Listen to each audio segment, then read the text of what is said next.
There are things you stop explaining after a certain number of years. Not because they stop being true. Not because the explaining stops feeling necessary. But because the gap between the effort of explaining and the return on that effort becomes too wide to keep crossing, and at some point you put down the bridge and walk away from the water and try to build something on the dry ground instead. My name is Iris Calloway. I am 34 years old.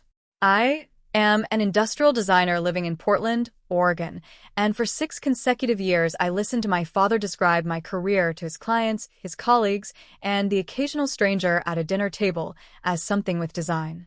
Something she does with design. Creative work. She has a little studio. You know how it is with creative types. She's still finding her way. I was not finding my way. I had been standing on solid ground for most of those 6 years. I had a licensed studio. I had a client list with 11 active accounts.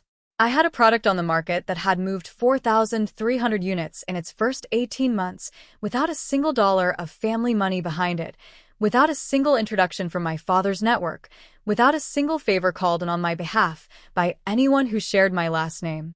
I had a human factors engineering certification I had completed at night over 14 months while working full days at the studio, because I had decided at 26 that if I was going to build something real, I was going to build it on credentials that nobody could take from me and nobody could describe as provisional.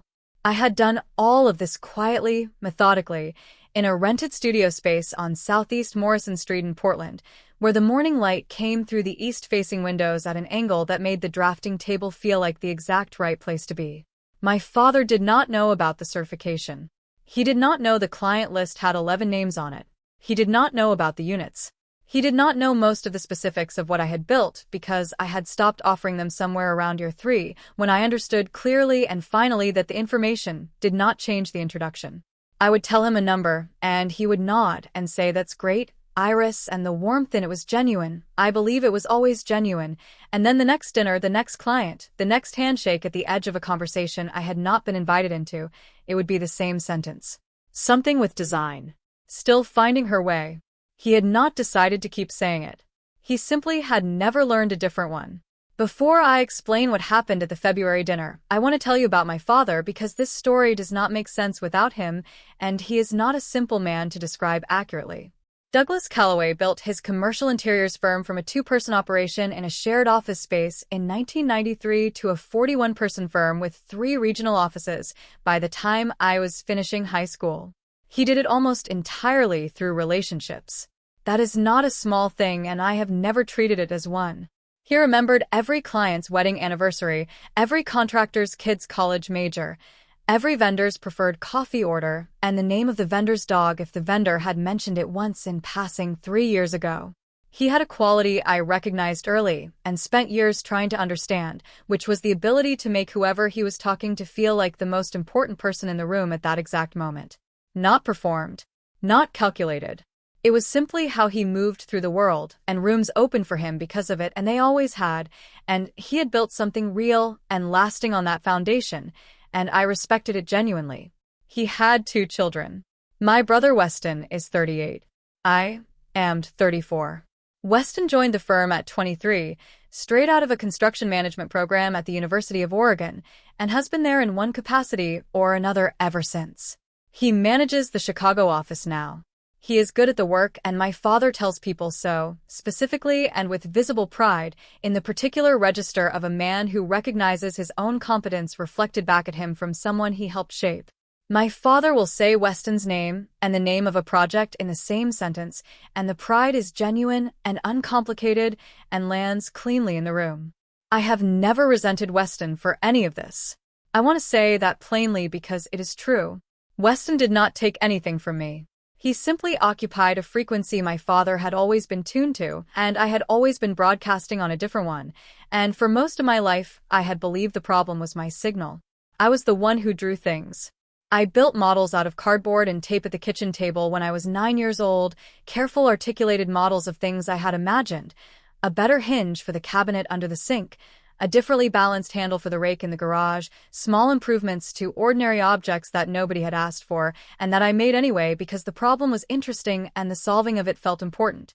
My mother, who died when I was 19 and who understood me in ways I did not fully appreciate until years after she was gone, used to say that Iris sees the seam in everything. She meant it as a compliment. My father heard it as a description of a child who would not stop noticing what was imperfect about things that were working fine. He did not say this. He did not need to. I could feel it in the particular quality of his attention when I showed him something I had made. Present, but elsewhere. Warm, but uncomprehending. The face of a man looking at something he did not have the language for and had decided, somewhere quietly, that the language was probably not worth learning. I left for college at 18, studied industrial design at RISD on a partial scholarship I had applied for without telling anyone because I had already learned by then that mentioning the application would produce a conversation about whether design school was practical, and I did not want to have that conversation. I completed the degree in 4 years. I worked summers in Providence at a small product development firm, making almost nothing but learning the difference between design that looked good and design that worked, which is the most important thing I learned in my 20s, and I learned it from a woman named Carla Fenn, who ran the firm's prototyping floor and who told me once at the end of a long Thursday that the job of good design is to disappear. If the user is thinking about the object, she said, you failed. If the object simply does what the user needed without asking to be noticed, you succeeded.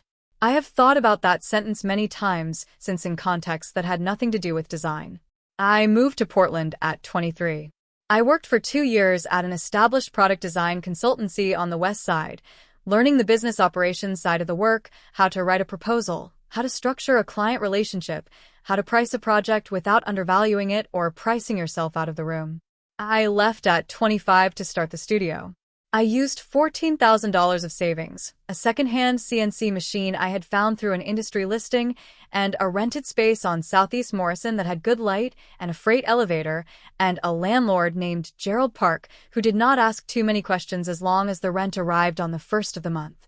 I signed my first client 8 weeks after opening. I signed the 4th client before the end of the year. I did not tell my father about any of this as it happened because, by that point, we had developed a rhythm, his family dinners, my quarterly visits to Seattle where he still lived, and the rhythm did not include the details of my work. It included how I was doing generally, whether I was eating well, whether I had thought about moving back closer to home, and at some point near the end of the visit, usually in the kitchen while he was cleaning up, a general question about the studio that I answered generally, and that he received generally, and that we both moved past without either of us pressing. The certification I completed at 28. 14 months of evening coursework in Human Factors Engineering from a program affiliated with Portland State. I studied on the train, on lunch breaks, at the studio after 7 p.m. when the building went quiet, and the only sound was the ventilation system and the occasional freight truck on Morrison Street below. I passed the final assessment on a Tuesday in November at 4:47 p.m. and received the notification by email and sat at my drafting table for about 4 minutes doing nothing in particular before I got up and made tea and went back to the project I had been working on before the email arrived.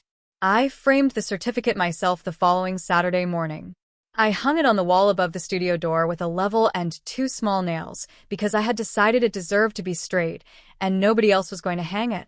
My father's reaction when I told him 2 weeks later on a Sunday phone call was, "That's wonderful, Iris. What does that certification let you do?"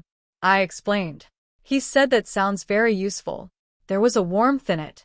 There was also a distance in it, the specific distance of a man receiving information about a world he did not quite inhabit and had made his peace with not inhabiting. I said thank you, and we moved on to whether Weston's daughter had started walking yet. The February dinner was not the first time he had used the hobby introduction. The first time was at a firm retreat in 2019 at a resort outside Seattle, where I had come for a weekend because my father had said it would mean a lot to him to have the family there. A contractor named Steve Babbage had asked me what I did, and my father had answered before I could, "She does something with design, creative work," and Steve Babbage had nodded with the polite disengagement of a man whose interest had been accurately calibrated by the introduction. I had smiled and said yes, something like that, and the conversation had moved on, and I had gone to the bar and ordered a glass of wine and stood at the window looking at the mountain and decided that what I felt was not worth spending the evening on. After that, it happened at a client holiday dinner in December of the same year.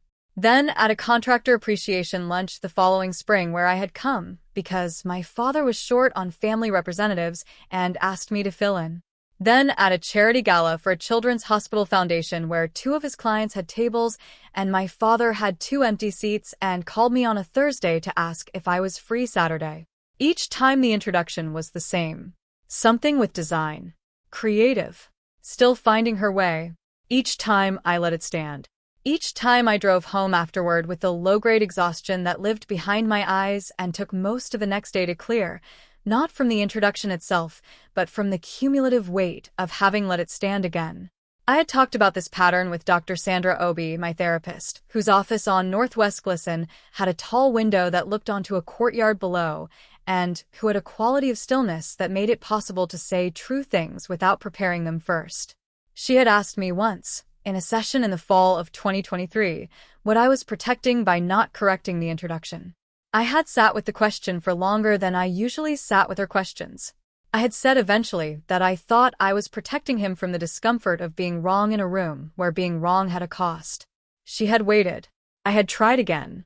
I said I thought I was also protecting myself from the possibility that correcting it would not change it, that I would say the accurate version and he would absorb it, and the next dinner it would be the same sentence anyway, and that version felt worse somehow than the version where I had simply never tried. She said, what would it mean to try anyway, knowing that might be the outcome? I did not have an answer for that in October. I had one in February. Before I tell you what happened at the Harlow dinner, tell me where you are right now. What does the light look like where you are sitting? Is it morning light or evening light, or the flat particular gray of an afternoon that cannot decide what it wants to be?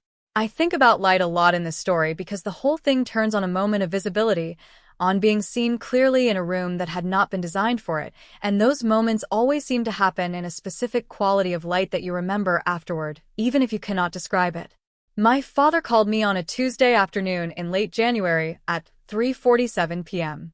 I was at the studio finishing a tolerance review on a component specification for a client in the medical device sector, a company called Meridian Health Systems that had contracted the studio to redesign the housing and interface of a portable monitoring unit. The project was 8 months in and in the final specification phase, and I was good at this work in the specific way that you are good at something that costs you real effort, not naturally, not effortlessly, but through the accumulation of 10 years of decisions about how to approach a problem and what to do when the approach fails. My father said he was hosting a dinner that Friday at Harlow on Northwest 13th. For clients, 2 of them new relationships he was cultivating for a large hotel renovation project in the Pearl District. He was short one person at the table because his associate Marcus Teal had a family conflict. Would I come? Not would I like to come. Not I'd love to have you there if you're free. Would I come? The phrasing was not deliberate.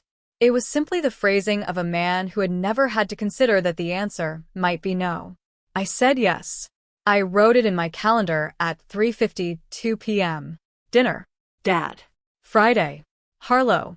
I arrived at 6:48 p.m. in the charcoal blazer I kept for client presentations, the one I had bought at the beginning of the year specifically because I had decided I needed something that said I am exactly as serious as the situation requires without announcing that I had prepared for it. The restaurant was doing what good restaurants do on a Friday evening in February, which is hold a specific temperature of warmth and noise that makes people feel that whatever they are about to discuss is worth discussing. My father was already at the table with Weston, who had flown in from Chicago for a site walkthrough and stayed for the dinner. There were 6 of us total. My father, Weston, a contractor named Phil Dearborn who had worked with the firm for 12 years and whose daughter my father had just asked about by name on the phone the previous week, a new commercial client named Robert Osei, who had recently signed a contract for the Pearl District hotel renovation, Robert's wife Margaret, and me. Margaret Osei was 51 years old. She had close-cropped hair and a quality of attention I recognized within the first 10 minutes of sitting across from her as genuinely rare. She did not perform listening. She simply listened, in the way that some people do, completely and without the slight forward lean of someone preparing their response. She asked a question about the hotel project and waited for the full answer before asking the next one. She laughed twice during the appetizers, real laughter, not the social kind. She was looking at the menu when Phil Dearborn mentioned something about his daughter's volleyball season, and she looked up and asked which position. And when Phil said outside hitter, she said that's the hardest position to play at the high school level, and Phil looked at her with the particular expression of a parent whose child has just been accurately assessed by a stranger. I learned gradually over the course of the first hour that she ran a venture capital firm called Osei Capital, based in San Francisco, focused on consumer product and design technology companies at the Series A and B stages. I learned this not because she announced it, but because it came out in pieces, the way things come out when someone is more interested in the conversation than in their own resume. She had been in Portland for a conference. She had extended the trip by 2 days because Robert wanted her to see the hotel site before they discussed the renovation scope. She mentioned 2 portfolio companies in passing, one in sustainable materials, one in medical device interface design, and the way she described them, specifically and with the vocabulary of someone who understood the technical work and not just the financial thesis, told me that the investment was not passive. I was watching her the way I watch people who interest me, which is to say I was mostly quiet and paying attention and saying the right things at the right intervals to keep from being conspicuous about the watching. At some point in the middle of the main course, she asked the table what everyone did outside of work. Phil said fishing, the kind where you wake up before 4 and drive 2 hours and come home with nothing and consider it a good day anyway. Weston said he had started running again after 2 years of meaning to, half marathon in April, optimistically registered. My father said he had been trying to get back to the golf course since October with no success, and blamed Marcus Teal for scheduling conflicts, and there was warm laughter because everyone at that table had a Marcus Teal in their life. Then Margaret Osei looked at me directly and said, "And you, Iris?" My father said, without pausing, "Iris does something with design. Creative work. She has a little studio." He was already turning back toward Robert Osei as the sentence finished. "It's more of a hobby thing. She's finding her way." His voice was warm. It was the voice he used to move past things kindly, the same voice he had used my entire life to bridge between subjects he found too small to hold the room. Margaret Osei had not moved on. She was still looking at me with the particular quality of attention I had been watching all evening. Something in me went very still. Not the still of shutting down, the still of deciding. I said, "I run an industrial design studio on Southeast Morrison. We specialize in product systems and human factors engineering. Our primary client right now is in the medical device sector, a portable monitoring unit that we're in final specification on. We had a consumer product go to market about 2 years ago, moved just over 4,000 units in the first 18 months. I said it in the same register I used in client presentations. Even, specific, without softening the edges or adding the qualifiers I would have added 3 years ago. Margaret said, "Which product?" I told her. It was a redesigned grip and adjustment system for a line of adaptive kitchen tools, tools designed for people with limited hand mobility. She asked about the human factors research methodology. I told her. She asked about the manufacturing partner. I told her. She asked one more question, a precise question about the tolerance specifications on the adjustment mechanism, the kind of question that told me she had encountered that exact design problem before in a company she had looked at. My father had resumed his conversation with Robert. Weston was watching me with an expression I could not read completely, but that had something new in it. Phil Dearborn was eating his steak and not paying attention to any of us. Margaret said, at the end of the third question, "This is genuinely interesting work." She did not say it the way people say it to be polite. She said it the way people say it when they mean it and want the other person to know they mean it. I said thank you. I said it simply, without the deflection I had used for most of my 20s when people said something accurate about the work, the deflection that was supposed to read as modesty, and was actually a habit of making myself smaller in rooms where I had not been introduced as someone worth full size. The dinner ended at 9:11 p.m. My father paid. There were handshakes and the warm low noise of a table that had accomplished what it set out to accomplish. Margaret Osei said goodbye to me last. She held my hand a half-second longer than a standard goodbye and said, "It was genuinely wonderful to meet you, Iris. I mean that." I drove home at 10:47 p.m. with both windows cracked, the February air cold, and carrying the particular smell of Portland at night in winter, which is rain on concrete and the distant suggestion of the river. I did not feel the thing I usually felt after my father's dinners. The exhaustion behind the eyes was not there. What was there instead was something I had not felt in a long time in relation to anything connected to my father's world. The specific lightness of having said the true thing in the right room at the right moment and let it land where it landed. I did not tell my father what had happened at dinner. He had not asked. The weeks between the February dinner and the March phone call were ordinary weeks, which is what I remember most clearly about them. I finished the tolerance review and sent it to Meridian Health Systems at 2:34 p.m. on a Monday. I had a site visit on the 4th of March at a residential project I was consulting on, a sensory garden installation at a school on the east side that a landscape firm had brought me in to advise on the tactile element specifications. I had a Meridian check-in call on the 12th. I had a new business conversation on the 13th with a kitchenware company based in Seattle that had found the studio through an industry referral. I went to my Tuesday session with Dr. Obi. I had dinner twice with my closest friend in Portland, a ceramicist named Jules Adora, who had the studio 2 floors below mine and who had been listening to versions of the My Father story for 3 years and who had the rare quality of being able to hold the full weight of someone else's unresolved thing without trying to resolve it. On March 14th, at 9:22 in the morning, my phone rang with a San Francisco number I did not recognize. I picked up. Margaret Osei said she had been thinking about our conversation since the February dinner. She said she had spent the weeks after it pulling records. She had reviewed the studio's portfolio in full.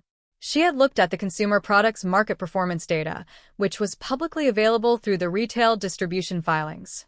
She had pulled my professional licensing record and the certification from Portland State. She had spoken with 2 people in the medical device design space who knew the studio's work, industry references she had identified and contacted independently, without asking me for them, which told me something about how she operated. She said her firm had been looking for a design-forward systems company in the human factors space for 8 months. She said she had seen 12 companies in that period, and none of them had satisfied all 3 of her investment criteria simultaneously. She said the studio satisfied all 3. She said she would like to send me a term sheet. I asked for the figure. She said $1.4 million for a 30% equity stake, structured with a milestone-based disbursement schedule across 24 months and a 2-year strategic advisory commitment from Osei Capital that included quarterly reviews and access to her firm's manufacturing and distribution network. I was sitting at my drafting table. The tea kettle was on. Outside the studio window, Southeast Morrison was doing what it does on a Thursday morning in March, which is carry its traffic quietly without asking anything of anyone. The framed certification was on the wall above the door, hanging straight, the way I had hung it. I said I would have my attorney review the term sheet before responding. She said of course. She said she would send it that afternoon. We ended the call at 9:39 a.m. I sat at the drafting table for a few minutes after the call ended, not with the number, not with the milestone schedule, but with the sequence of events that had produced that phone call on that Thursday morning. A dinner I had almost declined. A question asked directly across a white tablecloth. The decision, made in a still, quiet moment between my father's introduction and Margaret Osei's waiting expression, to answer the question honestly rather than let the introduction stand the way I had let it stand 6 times before. I called my attorney, Patricia Juan, at 9:41 a.m. I told her to expect a term sheet from Osei Capital before end of day and asked for a preliminary review within 48 hours. She said she would clear space for it. I heard her write something. We had worked together for 2 years, since I had incorporated the studio properly, and needed someone who understood small creative business structures. She was precise and direct, and charged what she was worth without apologizing for it, which was a quality I had found in her immediately and which I respected without reservation. The term sheet arrived in my email at 4:03 p.m. that Thursday. I read it twice at the drafting table before forwarding it to Patricia. It was clean and specific, the kind of document that had been written by people who knew exactly what they were buying and had priced it accurately. Patricia sent her preliminary notes on Saturday morning at 8:47 a.m. 3 questions about the milestone disbursement triggers and one flag on a non-compete clause covering adjacent product categories that she wanted narrowed before I signed anything. All of it was addressable. None of it changed the structure or the number. I spent Saturday afternoon drafting my response to her notes at the kitchen table in my apartment, in the particular quiet of a Saturday that belongs entirely to you, and I thought about Carla Fenn on the prototyping floor in Providence saying if the user is thinking about the object, you failed, and I thought about what it means to build something that holds its shape without you standing next to it. I sent my response to Margaret Osei on March 21st at 10:03 a.m. with Patricia's revisions incorporated and a covering note I had drafted myself over 3 versions. Margaret accepted all revisions by 4:30 p.m. the same day. We scheduled a signing call for March 28th at 11 a.m. Pacific. I signed on a Friday morning. Patricia was on the call. Margaret was on the call. 2 associates from Osei Capital joined for the final 15 minutes. I was sitting at my drafting table in the charcoal blazer, the same one I had worn to the February dinner, because I had decided that morning that wearing it was the right thing to do, and I did not examine the reason more closely than that. We signed at 11:22 a.m. The call ended at 11:41 a.m. I made tea. I went back to the Meridian specification, which was not going to finish itself. I did not call my father. He found out 11 days after the signing. Not from me. From Robert Osei, who mentioned it to him at a site walkthrough for the hotel project on a Wednesday morning. Robert said something like, "Your daughter just closed a serious round. You must be so proud of her." My father called me that evening at 6:53 p.m. I was making dinner, pasta, nothing complicated, the kind of meal you make when you want your hands occupied while your mind works through something else. I watched his name on the screen. I let it ring. He called again at 7:14 p.m. I turned the pasta. I let it ring again. He left a voicemail at 7:15 p.m. I listened to it once, standing at the kitchen counter with the stove still on and the pasta draining in the colander. He said he had heard the news from Robert. He said he was proud of me. He said he wished I had told him. His voice was warm and it had something in it that sounded like the edge of something, not quite hurt, not quite embarrassed, but aware of a gap he had not previously registered as a gap. He said, "Call me back when you get a chance." I put the phone face down on the counter. I served the pasta. I sat at my kitchen table and ate it and looked at my own apartment, the licensing certificate on the wall above the desk, the stack of Meridian site plans in the corner, the porcelain dish by the door where I dropped my keys each evening, and I felt, more than anything else, that I was in the right place and that the right place was entirely mine. I called him back 2 days later, Sunday evening at 7:04 p.m. We talked for 31 minutes. He said again that he was proud. He said he had not realized the scope of what I had been building. I listened to the full version of that before responding, because I wanted to hear it completely and not begin forming my answer before he had finished. Then I said, without heat, without rehearsed sharpness, that the scope had been available to him for 6 years. That I had stopped offering it around year 3 because the offering had not changed the introduction, and eventually I had stopped spending the energy. He was quiet for a moment. He said he heard me. He said I should have asked him to listen differently. I said that was one way to see it. I did not say the other way, which was that I should not have had to teach him how to see his own daughter, but I thought it clearly, and I let it stay thought. I do not know yet what he will do with the 31 minutes. He is not a man who moves quickly around a corner. He needs time to sit with things, and I have learned to let him have the time without needing to know in advance which direction he will face when he comes out the other side. I saw Dr. Obi the following Tuesday at 3 p.m. She asked how I felt about the conversation with my father. I thought about it before answering, the way she had taught me to, letting the first response pass, and waiting for the more accurate one underneath it. I said I felt like something had settled into its actual shape. Not because of the term sheet. Not because of my father's voicemail or the Sunday phone call or any external event. Because of the decision I had made in the 2 seconds between his introduction and Margaret Osei's waiting face. The decision to answer the question in the voice I used for things I actually believed in. Everything that followed had followed from that. The term sheet, the Sunday call, the voicemail with the edge of something in it. All of it had come from one moment of choosing not to let the introduction stand. Dr. Obi said, "That's the difference between being seen and seeing yourself." I have thought about that sentence many times since. On the drive to the studio in the early mornings when the city is still putting itself together. On site visits when the work is going well, and I am inside the problem completely, and the problem is interesting, and the solving of it feels like the exact right use of the hours. Once, in April, I drove past the East Side School where the sensory garden had been installed, and I pulled into the parking lot and sat with the engine off for a few minutes and watched a child crouching at the edge of the chamomile section with her backpack still on, pressing her nose into one of the white flowers. Her teacher was standing a few feet away. The garden was just there, finished, standing, doing what it was designed to do without anyone explaining its value to a room. I thought about what it means to build things that hold their shape without you. Recognition is not the same as respect. A term sheet from a stranger is not an apology from your father. A room full of people who finally use the accurate words for what you do is not the same as the one person who should have used them first. But it is something to stand on while you wait to find out whether he is capable of learning a different language, and in the meantime the work holds, the license is on the wall, the certification is hanging straight, and the studio is exactly what it was always going to be, which is something I built entirely on my own ground. My father introduced me at a dinner last month as his daughter Iris, who runs an industrial design firm in Portland. No hobby qualifier. No finding her way. Just the accurate sentence, said in the voice he used for things that were real. I noticed. I said nothing about noticing. I picked up my water glass and looked at the menu, and the evening continued, and I let that be enough, because enough, when it finally arrives in the right form, is actually quite a lot. Some things arrive late, and are still worth receiving.